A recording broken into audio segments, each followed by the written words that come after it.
तो आपण मैंने पूर्व वीडियो देखिथिले कि मु गोटे मुंड को बनैथिली आ फास्ट पार्ट रे आपण मैंने देखिथिले कि मु मुंड को केमिति बनैथिली आ सेकंड पार्ट रे आपण मैंने देखिथिले कि से मुंड रे मु मुकुट केमिति बनैथिली।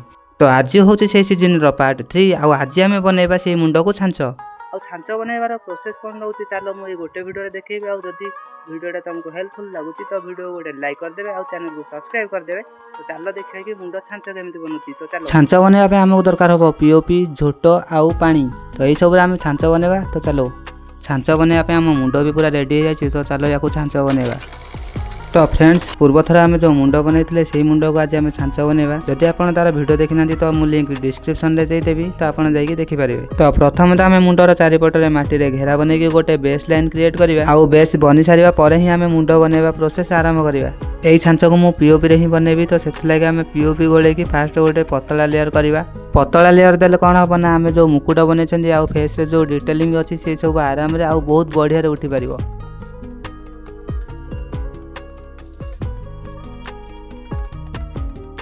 तो जेकोसी जिनस को भी छांच गले ना लेयर बाय लेयर रे सब किछि चढ़ाई पड़ता है।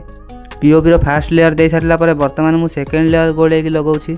आ सेकंड लेयर देला बेले आम एटा ध्यान देबा कि सेकंड लेयर एते फिनिशिंग न हो। तो ताको जदि आम एबेठारु ही फिनिशिंग कर देबा ना तो आगो जो दुईटा लेयर पड़िया पे जाउछि तो सी भी परफेक्ट रे लागि परिबो नै।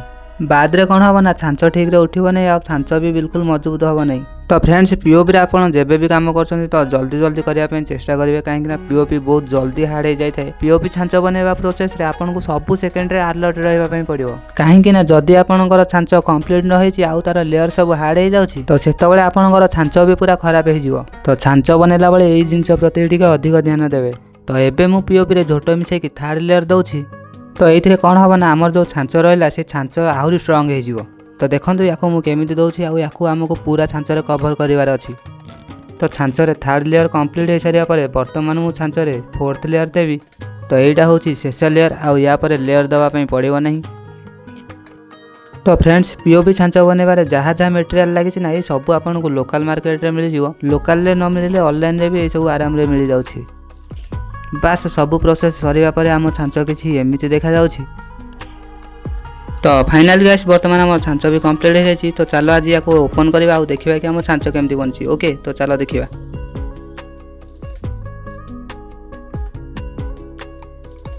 तो फ्रेंड्स छांच बनी सारिया पर मु याको 3 ରୁ 4 घंटा सुखिया पई छाड़ी देथिले आ वर्तमान मु ए छांच रो माटी बाहर करिया पई जाउछि। एडी गोटे जिंस बहुत सावधान रे करिया पई पड़थाय। तो छांच बनी सारिया पर मेन प्रोसेस है कि छांच रो माटी बाहर करिवा आ ए कामटा बहुत सावधान रो सह करिया पई पड़िबो नहले आम छांच भी भांगिबार चांस बहुत अधिक अछि।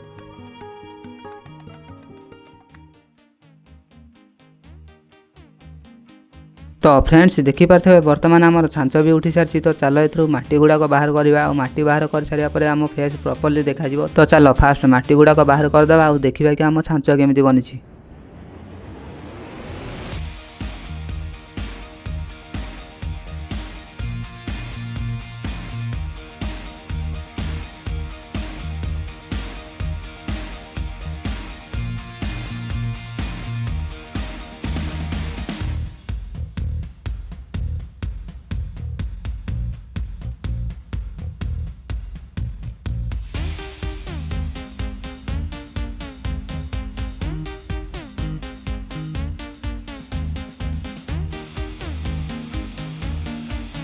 तो ये माटी बाहर करला बेले ना आपन को बहुत जत्न सह माटी को बाहर करिया पे पड़िबो आ बिल्कुल भी छानिया हवा दरकार नहीं। काहे कि ना एडा ही होची लास्ट स्टेप आ ए स्टेप रे जदी हम गड़बड़ करबा तो आम छांच भी भांगी पारे। तो सेथु लागि माटी बाहर करला बेले ना सावधान आ जत्न सह माटी को बाहर करिवे जेमति छांच न भांगी जाऊ।